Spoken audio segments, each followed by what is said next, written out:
कुठची टीम जिंकेल काय देखील आता आपण सांगू शकत नाही. शेवटी टीम सगळ्या चांगल्या निवडलेल्या आहेत. सुप्रीमो संजय पोतनीस साहेबांच्यामुळे स्पेशल आहे, तिथल्या क्राऊडमुळे स्पेशल आहे, तिथल्या ग्राउंडमुळे स्पेशल आहे आणि मला वाटतं तिथल्या ॲटमॉस्फिअरमुळे स्पेशल आहे आणि मला वाटतं एक टेनिस क्रिकेटचा वर्ल्ड कप म्हणून स्पेशल आहे.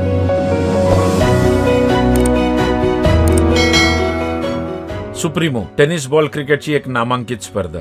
पर्व 11. गेल्या 10 हंगामात सुप्रीमो क्रिकेट स्पर्धा एका नवीन उंचीवर जाऊन पोहोचली आहे.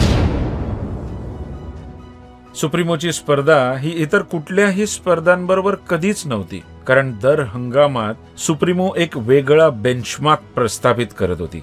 खेळाडूंसाठी सुप्रीमो ओढ आहे, सुप्रीमो व्यसन आहे आणि मुंबईकरांसाठी एक सोहळा आहे.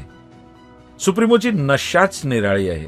आज tennis ball cricket street to stadium पर्यंत पोहोचलं जरूर आहे, पण सुप्रीमो ही अशी एक स्पर्धा आहे ज्यामध्ये एका मैदानाचं रूपांतर भल्या मोठ्या स्टेडियम मध्ये केलं जातं. रखरखत्या उन्हाळ्यात गुलमोहर जेव्हा एकटाच बहरतो त्याला बघून तेव्हा कळतं की बहरण्यासाठी परिस्थिती नाही तर मनस्थिती भक्कम असावी लागते.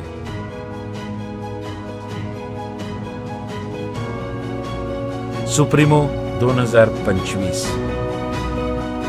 ओंकार, 10 वर्ष सुप्रीमो खेळणारा म्हणजे तू आहेस आणि काही अजून मोजकेच प्लेयर असतील. एवढा प्रदीर्घ अनुभव तुला आहे सुप्रीमोचा.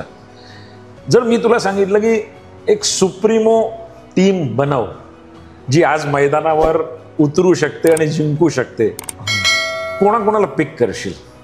मी 12 प्लेयर चॉईस करेन. त्यातले अकॉर्डिंग टू कंडिशन्स मी 11 प्लेयर खेळवू शकतो. ओके. तर सर्वप्रथम मी बॅट्समन 7 बॅट्समन खेळून, ओके, एक ऑलराऊंडर आणि 3 बॉलर, ओके, अशी माझी टीम असणार. त्यामध्ये सर्वप्रथम ओंकार देसाई, ओके, ऋषिकेश केशव वैद्य, रोहित नार्वेकर, फरदीन काझी, श्रेयस कदम, जावेद शेख, सुमित ढेकळे, अविनाश जाधव, ऑलराऊंडरमध्ये अस्लम शेख, ओके, लेट अस्लम शेख, विश्वजीत ठाकूर, संदीप दळवी, संदीप दबडे. ही माझी प्लेइंग 11 किंवा 12 मधले मी 11 चॉईस करेन. ओके. आणि तुला वाटतं ही सगळ्यात मजबूत टीम असेल सुप्रीमोची? मजबूत टीम असायला पाहिजे, कारण मला वाटतं मी प्रॉपर 2 असे बॅट्समन घेतलेत की ते 2-3 असे बॅट्समन आहे की ते कुठल्याही ग्राउंडवरती 6 मारू शकतात. ओके. कलात्मक स्ट्रोक्समध्ये ऋषिकेश वैद्य आहे, अजून अविनाश जाधव आहे, विश्वजीत ठाकूर आहे. त्यामुळे मला वाटतं ही प्लेइंग 11. आणि तुझ्या संघाचा कर्णधार कोण असेल? सुमित ढेकले, कारण त्याच्याने माझं बॉन्डिंग खूप चांगलं आहे आणि मला वाटतं आम्ही दोघं एकत्र एक सुप्रीमो जिंकलो पण आहे. ओके. श्रेयस, मला सांग, सुप्रीमो एक एवढी मोठी स्पर्धा आहे, आपण आता बघणार आहोत 9 तारखेपासून. तू कधी बघितलीस पहिले ते सांग. सुप्रीमो मी स्पर्धा बघितली असेल 2018 पासून. गेले 4-5 वर्ष मी फक्त बघतच आलो स्पर्धा. म्हणजे जेव्हा कॉलेजला होतो मी तेव्हा स्पर्धा बघत आलो. घरच्यांचा ओरडा देखील खाल्ला. म्हणजे असा सुप्रीमोचा शेड्यूल असायचा की ते रात्री मॅच चालू व्हायच्या 8 ते रात्री 12-1 वाजायचेच. आणि मला एवढी आवडते क्रिकेटची की मी ते मॅचेस फक्त आवडीने जायचं बघायला. खेळायची तर म्हणजे चान्सेस खूप कमी होते. म्हणजे फक्त बघायचं. म्हणजे एवढे मोठे प्लेअर होते, जसे ओमकार देसाई झाला, कृष्णा सातपुते झाला, इजाज कुरेशी झाला, पंकज जाधव, माट्या. म्हणजे यांचे 6 बघण्यासाठी म्हणजे मी स्पेशली जायचो की तेवढा 6 मारणं पण ही मोठी गोष्ट आहे. म्हणजे ग्राउंड पार करणं, तो जाऊन फक्त बघायचं ना मोठी गोष्ट. कारण तेवढं क्राऊडमध्ये एवढं खूप क्राऊड असतो आणि सपोर्ट म्हणजे पब्लिकचा खूप असतो प्लेयर्स लोकांसाठी. सो फर्स्ट टाइम जेव्हा मी बघायला गेलो तेव्हा असं वाटलं की हा वर्ल्ड कपच आहे. म्हणजे माझी इच्छा होती की खेळायचं. म्हणजे कधी खेळणे आयडिया माहिती नव्हतं. वाटलं होतं का खेळशील? नाही, अजिबात नव्हतं वाटलं. कारण जस्ट फक्त बिलीव्ह होतं की आपण मेहनत करू तर खेळणार. म्हणजे क्रिकेट चांगल्या लेवल खेळलं तर. मला भरत लोहार सरांनी सांगितलेलं की तू प्रॅक्टिस मेहनत कर चांगली, क्रिकेट तू चांगल्या लेवल खेळशील, फक्त मेहनत करत राहा. म्हणजे असं नाही की जस्ट टाइमपास म्हणून क्रिकेट खेळायचंय. Time to time cricket practice कर. सो चांगल्या लेवल खेळशील तर चांगलं तुझ्या वरच्या लेवल खेळशील ना तर तू कुठेतरी आज नाव होईल. भाई नमस्कार. नमस्कार भाई. मी असं म्हणेन सर्वप्रथम की असे काही मोजकेच अदृश्य खांब अजूनही आहेत या क्रिकेटमय जगतामध्ये, म्हणूनच ते आभाळ आत्तापर्यंत कोसळलं नाही आहे. आणि तुम्ही जे टेनिस क्रिकेटसाठी केलंय 10 वर्ष सुप्रीमो, हे 11वं वर्ष आपण पाहणार आहोत. 11वा हंगाम काय स्पेशल असणार आहे भाई यावर्षी? मागच्या वर्षीच आपण जाहीर केलं होतं की 11 वर्ष आपलं काहीतरी स्पेशल असेल. वास्तविक आम्ही जेव्हा हे सुप्रीमो सुरू केला त्यावेळेस आम्ही डिक्लेअर केलं होतं की 11 वर्षापर्यंत तरी सातत्याने आपण हे खंडन न पडता चालू ठेवा. त्याचा हा भाग आहे की 11वं वर्ष म्हणजे आम्ही जो पहिला सुप्रीमो केला त्यावेळेस दिलेलं वचन या मुंबईतील क्रिकेटपटूंना की 11 वर्ष सातत्याने तुम्हाला सुप्रीमो खेळायला मिळेल, ते आज 11 वर्ष. याचा अर्थ असा नाही की 11 वर्षानंतर आम्ही सुप्रीमो करणार नाही. सुप्रीमो सातत्याने अनेक वर्ष असाच अखंडपणे चालू राहील. 11 वर्ष दिलेली वचनाची पूर्ती आहे. ओके, हा एवढाच फरक आहे. आप लोग जब सुप्रीमो खेलने के लिए उतरते, स्पेशली आप एज अ बॉलर, क्या चैलेंजेस फेस करते हैं? ये टूर्नामेंट कैसे अलग है? सर एक्चुअली पूरा अलग क्रिकेट है सर सुप्रीमो क्रिकेट टूर्नामेंट. और सर इस टूर्नामेंट का हम पूरे साल भर वेट करते रहते हैं कि ये टूर्नामेंट कब खेलने को मिलेगा, कब खेलने को मिलेगा. सर एक्चुअली मुझे लगता है वहाँ पे क्रिकेट सर बहुत थोड़ा सा डिफिकल्ट है जिस हिसाब से आजकल क्रिकेट हो रहे हैं, क्योंकि बैट्समैन सिंगल डबल करते नहीं हैं. और सर पहले तो मैं सर अपना बैट्समैन की बात करूँगा कि क्रिकेट सर वहाँ पे थोड़ा डिफरेंट है, क्योंकि वहाँ अभी आजकल सिर्फ बैट्समैन सिर्फ 6 मारते हैं. आजकल के बैट्समैन सर सिंगल डबल भूल ही गए कि सिंगल डबल भी होता है क्रिकेट में. तो सर वहाँ की बाउंड्रीज और वहाँ का बॉल सर ऐसा रहता है कि आप हर बॉल 6 नहीं मार सकते हैं, आपको कैलकुलेट बैटिंग करनी पड़ती है. तो सर मुझे लगता है कि इसमें जो अच्छा बैट्समैन रहेगा वो सर वही रन्स कर सकते हैं. आपने देखे भी होंगे बहुत सारे मैचेस में जो बहुत सारे बड़े बड़े नाम होते हैं वहाँ पे आके परफॉर्म नहीं कर पाते हैं. तो सर इसका रीज़न यही है.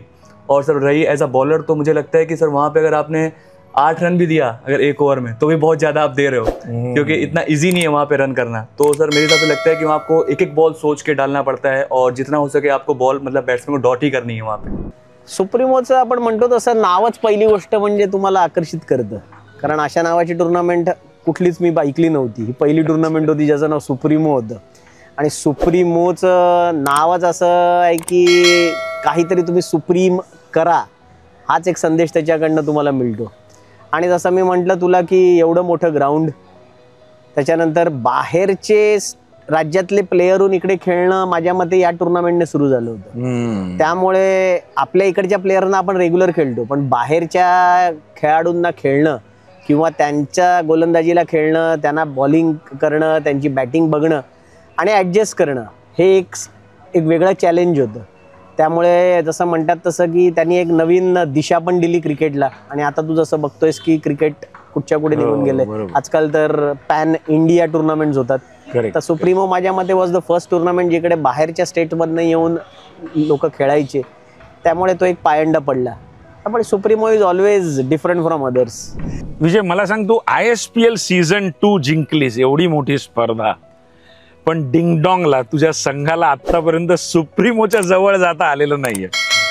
या वर्षी काय तयारी आहे?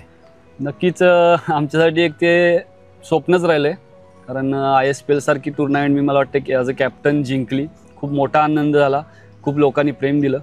पण सुप्रीमोचं स्वप्न आहे ते 100% पूर्ण करण्याचा मी प्रयत्न करतो. पण मी ॲज अ प्लेअर, डिंगडॉंगचा ॲज अ प्लेअर मी सुप्रीमोमध्ये फक्त मला वाटतं 1च वर्ष डिंगडॉंगमधून खेळलोय. अच्छा. आणि तिथून मागे पूर्ण टुर्नामेंट सगळ्याच तिरुपती सावर्डे या टीममधनं खेळलो होतो. पण आता मला वाटतं मी यावर्षी परत डिंगडॉंगमध्ये खेळतोय.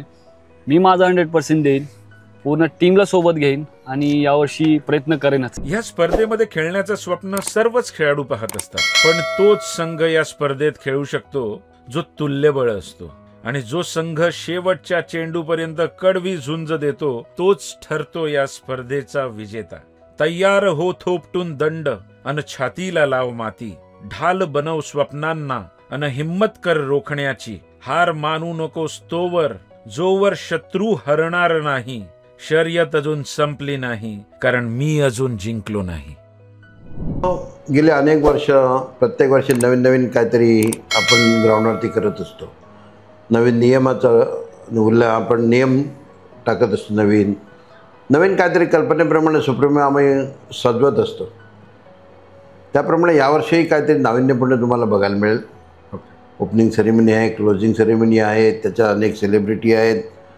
शिवाय जे क्रिकेट खेळतात खरं आणि ज्यांनी टेनिस क्रिकेट जगवलं, मुंबईच्या बाहेरसुद्धा नेलं, अशा सर्वांना आम्ही इकडे आमंत्रित करणार आहोत. कारण शेवटी मी सुप्रीम भरवतो म्हणजे माझं एकट्याचं योगदान याच्यात नाही. माझ्यासारखे अनेक आयोजक जे आहेत ते सर्व आयोजक स्पर्धा भरवतात म्हणून टेनिस क्रिकेट जगलेलं आहे. बरोबर. आणि आम्ही पाहतो आहे की सुप्रीमोचं सुरुवात झाली त्यात एवढं का व्यावसायिक स्वरूप नव्हतं, पण आज आपण बघतो आहे की टेनिस क्रिकेट म्हटल्यानंतर त्याला वलय चांगलं मिळालेलं आहे, व्यावसायिक स्वरूप आलेलं आहे. एक वेळ अशी होती की स्पर्धेच्या ठिकाणी जाणं म्हणजे रिक्षाने जाणं, मोटरसायकलने जाणं आणि बाहेर जाण्याचा तर प्रश्नच येत नाही. पण मी बघतो आजचं मी टुर्नामेंट बघतो आहे तर सगळ्या भारतातील लोक विमानाने प्रवास करतात. ही फोटी म्हणजे खरंच हे म्हणजे या टेनिस क्रिकेटला मिळालेलं यश आहे. बरोबर. या स्पर्धामुळे मिळतं, स्पर्धा भरतात. आणि त्याचबरोबर जे लोक याला पाठबळ देतात मुलांना, क्रिकेट खेळणाऱ्यांना, त्याशिवाय काही साध्य होत नाही. त्यामुळे क्रिकेट खेळणाऱ्याबरोबरच त्यांना आर्थिक मदत करणाऱ्यांचा मी आभार मानेन की माझ्या टेनिस क्रिकेटच्या मुलांना तुम्ही व्यावसायिक रूप दिलात, त्यांना विमान प्रवास करून चांगला पंचतारांकित हॉटेलमध्ये तुम्ही राहायला देत आहेत, 5 स्टार हॉटेलमध्ये. त्याबद्दल मी सर्व आयोजकांचे सुद्धा आभार मानेन. ऋषी, थँक्यू. आणि मला हे एक सांग की सुप्रीमो तू एवढे वर्ष खेळलास आणि I would say you are one of the successful player for this tournament. काय स्किल सेट लागतं इथे खेळण्यासाठी? सुप्रीमो पहिलं तर ग्राउंड बघून सगळं ठरवावं लागतं, कारण सुप्रीमोचं ग्राउंड खूप मोठं आहे, ही पहिली गोष्ट. 30 यार्ड सर्कल प्रॉपर टेनिस क्रिकेटमध्ये मी पहिल्यांदा कुठे खेळलो असेल तर सुप्रीमोला. त्यामुळे पहिल्या ओव्हरपासून जसं बाकीच्या टुर्नामेंटमध्ये आम्ही करायचो की पहिल्या 2 ओव्हरमध्ये जाऊन डायरेक्ट सुरू करायची मॅच, चान्सेस घ्यायचे, ते इकडे जरा कठीण असतं. कारण फरवाला बॉल 30 यार्ड पूर्ण ट्रॅव्हल करेल नाही करेल, त्यामुळे थोडंसं तुम्हाला पेशन्स दाखवावा लागतो. जरा 2 ओव्हरमध्ये तुम्ही 12, 15, 20 रन जरी केल्या तरी it is more than enough. त्याच्यानंतर हळूहळू तुम्हाला प्लॅनिंग तुमचं स्वतःचं ठरवावं लागतं की काय करायचं आहे, किती स्कोअर ॲप्रोप्रिएट असेल किंवा बरोबर असेल. त्यामुळे इकडे खेळताना पहिलं तर पेशन्स सर्वात महत्त्वाची गोष्ट आहे. त्याच्यानंतर तुमच्याकडे थोडं तंत्र असणं खूप जरुरी आहे, टेक्निक. एकाच स्ट्रोकवर किंवा 2 स्ट्रोकवर तुम्ही इकडे खेळू नाही शकत. तुम्हाला सगळे स्ट्रोक यायला पाहिजेत, कारण रात्रीच्या वेळी तुम्ही बघाल तर सकाळी खेळणं सोपं असतं, रात्रीच्या खेळणं जरा वेगळं होतं, कारण ग्राउंड तुम्हाला जास्त मोठं वाटतं, गॅप्स इकडे काढाव्या लागतात. त्यामुळे धावणं, फिटनेस हा पण एक पॉईंट आहे. कारण रात्री खेळताना, दिव्यामध्ये खेळताना लोकांना वाटतं की खूप सोपं आहे, पण उन्हात खेळणं हे सोपं होतं, त्याच्यामध्ये खेळणं इट इज डिफिकल्ट. त्यामुळे स्टॅमिना इट ऑल्सो काउंट्स. आणि त्याच्यानंतर तुम्ही तुमची इनिंग बिल्ड कशी करता, त्यामुळे स्वतःवर तुम्हाला विश्वास असणं खूप जरुरी आहे की कधी तुम्हाला कुठले स्ट्रोक्स खेळायचे आहेत. आणि जसं शेवटचं म्हणशील तर गेमला रीड करता आलं पाहिजे, कुठल्या मोमेंटला मला काय करायचंय, चान्स घ्यायचा आहे किंवा फक्त ढकलून मला खेळायचं आहे, मॅच शेवटपर्यंत न्यायची आहे. तर ते सर्वात मोठं चॅलेंज असतं सुप्रीमो खेळताना. आय थिंक माझं पहिला 6 म्हणजे मी गुल्लीला नवीन बॉलला 6 मारणं इझी नव्हतं आणि मी गुल्लीला मिडॉनच्या वरनं 6 मारलं. तो मला एक म्हणजे तेव्हा मला एक तो असं कॉन्फिडन्स मिळाला की नवीन बॉल सुप्रीमोच्या ग्राउंडवरती आपण समोर 6 मारू शकतो. सो तो एक सीझन होता तुझा? माझा 2nd सीझन होता. सेकंड नाही, 3rd सीझन होता माझा. ओके, 3rd सीझन होता तो. फर्स्ट सीझन तर खूप आधी, तेव्हा व्हाईट घालून फक्त खेळायचो आपण. 2nd सीझनला आम्ही क्वार्टर फायनल्सला हरलेलो. दॅट वॉज म्हणजे आम्ही जिंकायची मॅच हरलो, ती तर मी विसरूच शकत नाही कधी, कारण मी जिंकवत होतो आणि मीच हरलो होतो. मीच हरवली असं बोलू शकतोस, कारण त्या वर्षी SP ग्लेनला I think man of the series मिळालेलं 2015ला. क्वार्टर फायनल आमच्यासोबत त्यांची मॅच होती. मी आउटस्टँडिंग इनिंग खेळलो तेव्हा, म्हणजे आय थिंक अराउंड 30-35 रन्स मी खेळलो, लास्टपर्यंत होतो. 7 बॉल 9ला मी मिडॉनला ड्राईव्ह मारला, ड्राईव्ह सगळं चिप केला आणि तो डायरेक्ट लॉंगॉनच्या हातात, आणि तिथून आम्ही 6 बॉल 9 ग्लेनने दिले नाही मला करायला. म्हणजे एवढा चांगला टाइम झाला. म्हणजे मी रादर फक्त फ्लिक केला, मला वाटलं की 2 रन होतील, आपण पुश करतो ना, मिडल झाला आणि तो डायरेक्ट लॉंगॉनच्या हातात. ते एक म्हणजे असं वाटलं की यार म्हणजे हातातली सुप्रीमो गेली, कारण त्याच्यानंतर सुप्रीमो SPने फायनल मारली त्या ह्याच्यात. आणि आमची टीम चांगली होती रे, पप्पू रामगोडे वगैरे सगळे, आमच्या जय नाझरे, म्हणजे तेव्हाचे ते डिंगडॉंगचे ते जे बाहेर पडले होते ते आमच्यात खेळत होते, पण संघ पण चांगला होता आमचा. एक अजूनपर्यंत ती मॅच माझ्या लक्षात आहे. अभि मला सांग, तू सुप्रीमो खेळलायस का? हा प्रश्न ॲक्च्युली तुम्हाला विचारलाच नाही पाहिजे. त्या काळचे आम्ही प्रोफेशनल प्लेयर, म्हणजे सुप्रीमो ही मानाची स्पर्धा आणि ती मी तर 5 ते 6 वेळा खेळलो आहे ती स्पर्धा. तुम्ही जिंकले नाहीत मला वाटतं. नाही, आम्ही फ्रँकली स्पीकिंग तुषार, आम्ही 4 सेमीफायनल हरलो आहे. कोणामधून खेळलेलास? तेव्हा मॅचलेसमधूनच खेळायचो आम्ही. नाही, मॅचलेसमधून 4 वेळा आणि एकदा मी लॉईडमधनं खेळलो सेमीफायनल. अमृत 11 आणि सेमीफायनल मॅच होती इंदोर बरोबर काहीतरी. तर ती मॅच जरा अडकली होती. मग त्यावेळेला ऋषी आणि मी काहीतरी 3-3 छगे मारून मॅच क्लोज आणली होती, पण ती पण शेवटी हरलो. त्यामुळे ती मला पूर्ण मनाला खंतच आहे अजूनपर्यंत. So Hareshji, you have been associated with Supremo for quite long, all 11 seasons. Any moments you want to pick which will stay with you for long? There are about 4-5 moments. सर्वात पहिलं म्हणजे पहिल्याच सीझनला अंतिम सामना MIGला होता आणि आम्हाला समजलं की बाळासाहेब स्वतः घरी बसून अंतिम सामना बघतायत आणि त्यांना मराठी आणि हिंदी दोन्ही कॉमेंट्री आवडली, बालसुब्रमण्यम आणि हरेश पंड्या करताना. आणि हा फीडबॅक जेव्हा आमच्याकडे आला तेव्हा आमच्यासाठी तो म्हणजे एक खूप मोठा सुवर्ण क्षण होता. That was the first moment. दुसरं एक मोमेंट म्हणायचं झालं तर मागच्या वर्षीच माझ्या नावाचं बॅनर घेऊन काही प्रेक्षक आलेले, voice of India, Haresh Pandya. म्हणजे कधी कधी समाधान वाटते की क्रिकेट कॉमेंट्रीची दखल प्रेक्षक घेत आहेत.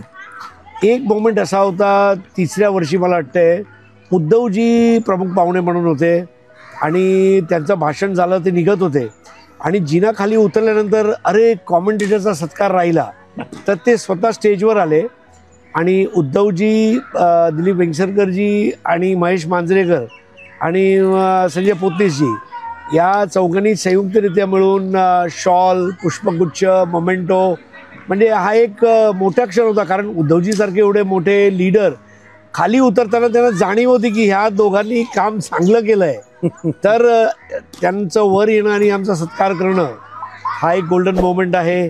एक वेल्वेटी मोमेंट असा होता की भाईनी ठरवलेलं की भरपूर कॉमेंटेटरना आपण संधी देऊया. तर मागच्या एक सीझनमध्ये कसं झालं, 10 कॉमेंटेटर्स होते आणि 48 ओव्हर दिवसाला, आणि 10 कॉमेंटेटर्सला रॉस्टर बनवणं म्हणजे प्रत्येकाला पॉवर प्ले पण मिळाला पाहिजे, प्रत्येकाला क्लायमॅक्स पण भेटला पाहिजे, प्रत्येकाला वेगवेगळे कॉमेंट्रीचे फ्लेवर पण भेटले पाहिजे. ते ताळ्यावरची कसरत होती, पण ते मी करून दाखवली आणि सर्व समाधानी होते. तर ह्या काही मोमेंट्स आहेत about supremo. Yes, okay, thank you. Supremo किती स्पेशल आहे आणि का? नक्कीच. कारण मी ज्यावेळेस क्रिकेट चालू केलं होतं दादा, तिरुपती सावळ्या टीममध्ये होतो.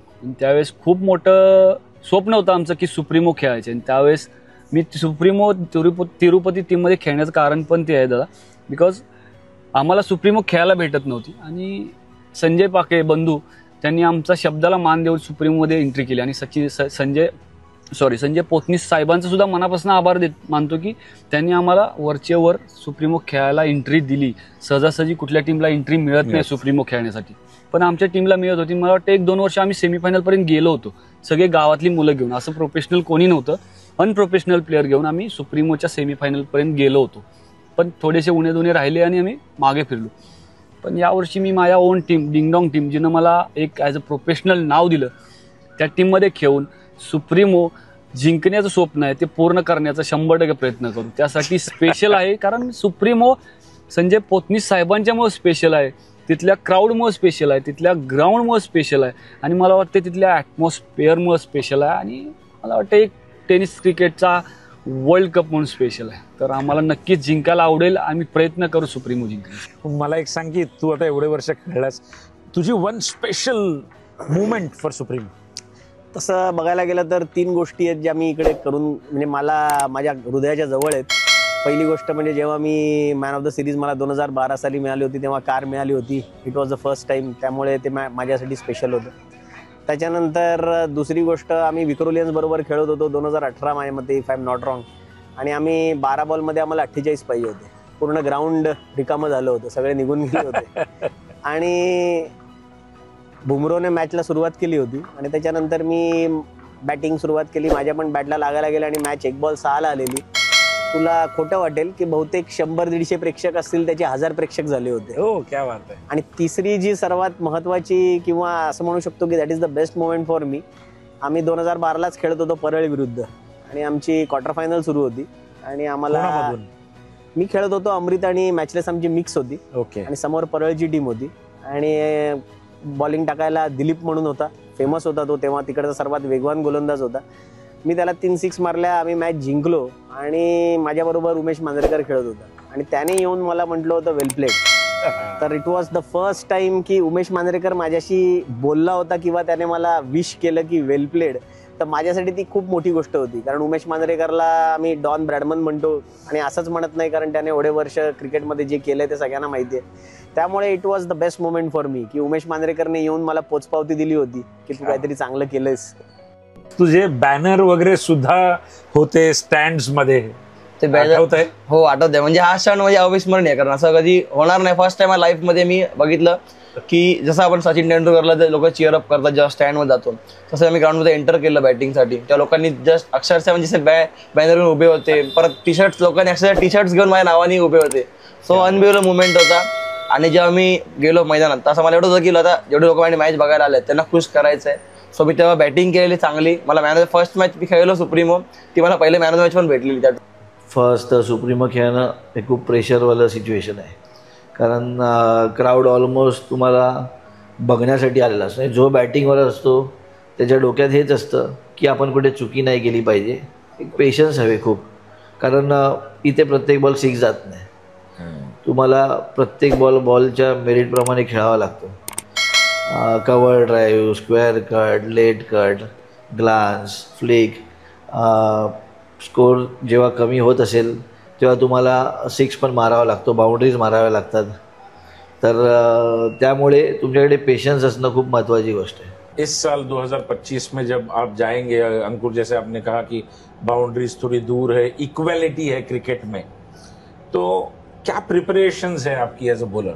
Sir as a bowler sir मेरा ऑलवेज फोकस रहता है सर कि मतलब जैसे जहाँ छोटी बाउंड्रीज रहती है सर वहाँ पे तो सर हम कोशिश करते हैं कि हम ऑफ साइड के स्टंप के बाहर मतलब वाइड यॉर्कर डालें, स्टंप में यॉर्कर डालें. और सर मुझे लगता है सर सुप्रीमो टूर्नामेंट में सर ये अपोजिट क्रिकेट है, क्योंकि वहाँ जितना आप आगे बॉल डालेंगे वहाँ बैट्समैन को उतना ईजी बैट पे आ सकता है, वो सिंगल डबल कर सकता है. तो वहाँ पे सर आपको वेरिएशन करना पड़ेगा, कभी आपको स्लोअर वन डालना है, कभी लेंथ बॉल डालना है. अगर बैट्समैन लेंथ के लिए रेडी है तो आप आगे यॉर्कर डाल सकते हैं. तो आपको मतलब बैट्समैन को टैकल करना पड़ेगा. तो सर मेरी ऐसी प्लानिंग है कि मैं ऑलवेज अभी फिलहाल इंजरीज में से उबर रहा था, तो मैंने सर बहुत प्रैक्टिस किया था. वहाँ मैंने सारी बॉल्स की ऑलमोस्ट प्रैक्टिस करी कि मुझे किस टाइम पे कैसा बॉल डालना है. और सर ऑलवेज मैं ट्राई करूँगा कि मैं अपने हर ओवर में सुप्रीमो में इस साल कोशिश करूँ कि 6 रन से कम ही रन दूँ ओवर में. जरूर. तर एका मुवमेंटला आम्हाला बॅटिंग आली जेव्हा काहीतरी 30 रन पाहिजे होते SP सोबत, आणि ती मॅच 2 बॉल 9ला आलती आणि अशरफ खाननी तो बॉल अडवून दे, म्हणजे चांगली इनिंग झाली माझी, पण ते अशरफ खाननी एक चांगली फिल्डिंग मुळे ती मॅच ते घेऊन गेले. आप कौन सी टीम को रिप्रेजेंट कर रहे हैं? सर मेरी रायगढ़ टीम है सर, अपना ट्राइडेंट मयूर 11 उस टीम को खेलूंगा सर. कैसा बैलेंस है टीम का? Sir team sir always sir balance रहती है हमारी सर हर टूर्नामेंट में सर, लेकिन सुप्रीमो सर थोड़ा हमारी टीम के लिए थोड़ा सर अनलकी टूर्नामेंट साबित हुआ है, क्योंकि सर आज तक कभी भी आई थिंक ये 7-8 सालों में मैं सिर्फ एक ही बार सेकंड लीग में पहुंचा हूँ, सेकंड स्टेज में. तो सर ऑलवेज ट्राई रहता है सर, मेरा भी ड्रीम है कि मैं एक बार सुप्रीमो का फाइनल खेलूँ और जीतूँ. तो सर ऑलवेज कोशिश यही रहती है कि हम वो मैच खेलें सर. जैसा कि मैंने आपको बोला कि हमारी टीम सर पूरी ऑलवेज पैक रहती है, लेकिन वो सिचुएशन सुप्रीमो टूर्नामेंट का कंडीशन हमारे बैट्समैन के, हमारे बॉलर के जस्ट अपोजिट रहता है, वो उसको अप्लाई नहीं कर पाते हैं. तो सर हम उम्मीद करते हैं कि इस साल उस कंडीशंस को उसको हम अप्लाई करेंगे, अडेप्ट करेंगे और अच्छा करने की कोशिश करेंगे. चलो, wish you all the very best. Thank you so much. खरंच तुम्ही मुंबईचं स्तर, सुप्रीमो मुंबईची प्राईड आहे, आणि यावर्षी कोण जिंकेल ते आपण बघूया काय होतंय. कोण जिंकेल तो प्रश्न येत नाही. जिंकलं सगळ्या स्पर्धेमध्ये असलेले 16 संघ हे तेवढेच तोलामोलाचे आहेत. अनेक संघ असे असतात की मोठे असतात संघ, पण त्यांना या सुप्रीममध्ये गेल्या 11-10 वर्षाचा अनुभव जर बघितला तर पहिल्या राऊंडला सुद्धा बाहेर गेलेले आहेत. बरोबर आहे. कधी कधी मोठी टीम असते, आम्ही ज्याला ए रँक देतो, ते ए रँकने मारलेला स्कोअरसुद्धा 9ला सुद्धा मारलेला आहे. उदाहरणार्थ मला वाटतं तिसरी पहिलीच सुप्रीमो एका टीमने मुंबईतल्याच, मला वाटतं उमर 11 असेल, स्टार सीसी प्रभादेवी, त्याने 72 रन मारले होते 6 ओव्हरमध्ये 12ची ॲव्हरेजने. पण स्टार सीसी त्यांचं कॅप्टन विपुल, मला आठवतं, मला 10 वर्षापूर्वीची गोष्ट आहे, त्यानं नो लॉस 72 मारलेले. त्यामुळे कुठची टीम जिंकेल काय देखील आता आपण सांगू शकत नाही. शेवटी टीम सगळ्या चांगल्या निवडलेल्या आहेत. शेवटी आम्ही टीमचं सिलेक्शन करताना हेच बघत असतो, 15चा स्क्वॉड जो आहे तो सुप्रीमो खेळण्याच्या योग्यतेचा आहे की नाही, त्याचा वर्षभराचा परफॉर्मन्स बघतो आम्ही ऑल इंडियाचा, आणि त्यानंतरच आम्ही टीमला एंट्री देतो. ओके, खूप खूप धन्यवाद भाई, थँक्यू. नमस्कार. तंत्रज्ञान आणि प्रगतीच्या जोरावर आज सुप्रीमो केवळ एक स्पर्धा न राहता एक उत्सव बनला आहे. मैदानावर खचाखच भरलेले प्रेक्षक आणि घराघरात टेनिस बॉल क्रिकेटचे चाहते, प्रत्येकाच्या हृदयात एकच विचार, कोण जिंकणार सुप्रीमो. आणि खरंच या स्पर्धेतील प्रत्येक नवा सामना एक अविस्मरणीय अनुभव ठरतो. ही लढत आहे दिग्गजांची. ही एकच अशी स्पर्धा आहे जी नॉकआउट पद्धतीने आजही खेळवली जाते. म्हणजे या स्पर्धेत चुकीला माफी नाही.